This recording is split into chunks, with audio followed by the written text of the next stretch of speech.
आप सबको रक्षाबंधन की बहुत बहुत शुभकामनाएं। तो चलिए आज की रक्षाबंधन की कहानी शुरू करते हैं। जब भगवान वामन रूप में राजा बलि के पास आए तब भगवान ने राजा बलि से 3 पग धरती मांगी थी। भगवान ने 2 ही पग में संपूर्ण पृथ्वी और आकाश को नाप लिया। तब राजा बलि समझ गए कि भगवान उनकी परीक्षा ले रहे हैं। उन्होंने तीसरा पग अपने सिर पर रखने को कहा। इसके बाद भगवान ने राजा बलि से कुछ मांगने को कहा। राजा बलि ने भगवान विष्णु से वरदान मांगा कि आप मेरे साथ पाताल लोक में 4 महीने तक पहरेदार बनकर रहेंगे।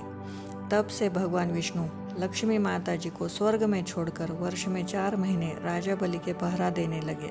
वह पहरेदार के रूप में रहने लगे। रक्षाबंधन के दिन श्री लक्ष्मी जी स्वर्ग से रिमझिम करती हुई राखी लेकर पधारी।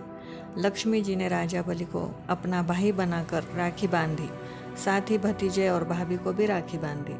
जब रानी हीरे मोती का थाल लेकर आई तो श्री लक्ष्मी जी ने कहा कि भाभी, हीरे मोती तो घर में भी बहुत है। मैं तो यहाँ अपने पति भगवान विष्णु को मुक्त करवाने आई हूँ। इस प्रकार श्री लक्ष्मी जी राजा बलि की बहन बनी और भगवान विष्णु को अपने साथ लेकर चली गई। अब दूसरी कहानी सुनिए, सिकंदर और राजा पुरु की कहानी। विश्व विजय के लिए निकला यूनान का सम्राट सिकंदर जब भारत पहुंचा तो उसका सामना भारत के पूर्ववंश के वीर राजा पोरस से हुआ। राजा पोरस का राज्य झेलम और चिनाब नदियों के मध्य स्थित था और सिंध पंजाब का बहुत बड़ा क्षेत्र उसके अंतर्गत आता था। सिकंदर और पोरस के मध्य घमासान युद्ध हुआ। युद्ध में सिकंदर की सेना को पोरस की सेना ने कड़ी टक्कर दी।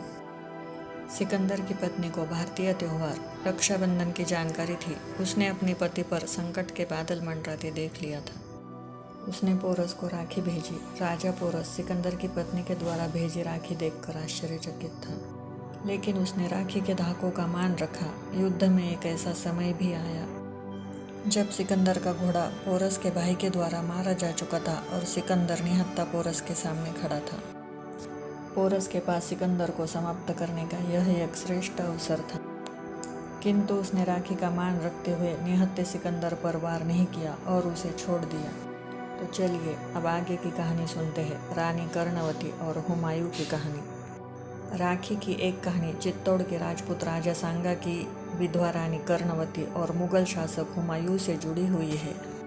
राजस्थान में यह प्रथा थी कि जब राजपूत राजा युद्ध पर जाते तो महिलाएं उनके माथे पर कुमकुम का तिलक करती और कलाई पर रेशम का रक्षा सूत्र बांधती। उनका यह विश्वास था कि रेशम का यह धागा उन्हें युद्ध में विजय दिलाएगा। मार्च 1534 में गुजरात के शासक बहादुर शाह जफर ने चित्तौड़ पर हमला कर दिया। तब चित्तौड़ की विधवा रानी कर्णवती ने मुगल बादशाह हुमायूं को राखी भेजी और उनसे सहायता मांगी। उस समय हुमायूं बंगाल पर चढ़ाई के लिए जा रहे थे, लेकिन राखी मिलते ही वे अपना बंगाल अभियान छोड़कर रानी कर्णवती की सहायता के लिए चित्तौड़ रवाना हो गए।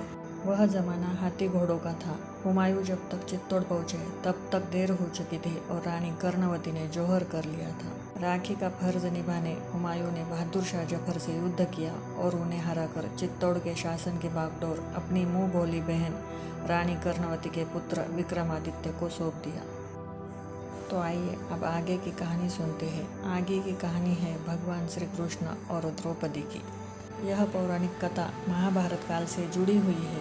अपनी राजधानी इंद्रप्रस्थ में युधिष्ठिर ने राजसूय यज्ञ का आयोजन किया। उस यज्ञ में शिशुपाल भी उपस्थित हुआ। यज्ञ के दौरान शिशुपाल ने भगवान श्री कृष्ण का अपमान किया और श्री कृष्ण ने सुदर्शन चक्र से शिशुपाल का वध कर दिया। शिशुपाल का वध कर लौटते समय सुदर्शन चक्र से श्री कृष्ण की उंगली थोड़ी कट गई और उससे रक्त बह निकला। तब द्रौपदी ने अपनी साड़ी का पल्लू फाड़कर श्री कृष्ण की उंगली पर बांधी। उस समय श्री कृष्ण ने द्रौपदी को वचन दिया कि वह इस वस्त्र के एक एक धागे का ऋण चुकाएंगे। द्यूत क्रीड़ा के समय जब कौरव ने द्रौपदी के चीरहरण का प्रयास किया तब श्री कृष्ण ने अपना वचन निभाते हुए चीर बढ़ाकर द्रौपदी की लाज की रक्षा की। जिस दिन द्रौपदी ने श्री कृष्ण की उंगली में अपना पल्लू बांधा था वह श्रावण पूर्णिमा का दिन था और वह दिन आज भी रक्षाबंधन के रूप में मनाया जाता है। तो चलिए अब आगे की कहानी सुनते हैं। आगे की कहानी है युधिष्ठिर की। यह कथा महाभारत युद्ध के समय की है। युद्ध के दौरान एक दिन युधिष्ठिर ने श्री कृष्ण से पूछा, मुझे कोई उपाय बताइए ताकि मैं सभी संकटों के पार जा सकूं। तब श्री कृष्ण ने युधिष्ठिर से कहा, सभी सैनिकों की कलाई पर रक्षा सूत्र बांधो, वह समस्त संकट हरकर विजय प्राप्ति सुनिश्चित करेगा।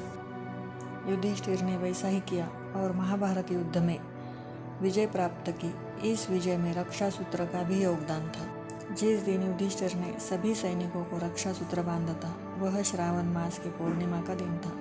तब से इस दिन सैनिकों को भी राखी बांधी जाती है। ये थी आज की रक्षाबंधन की कहानियाँ। ऐसी कहानियाँ सुनने के लिए हमारे साथ बने रहे। धन्यवाद।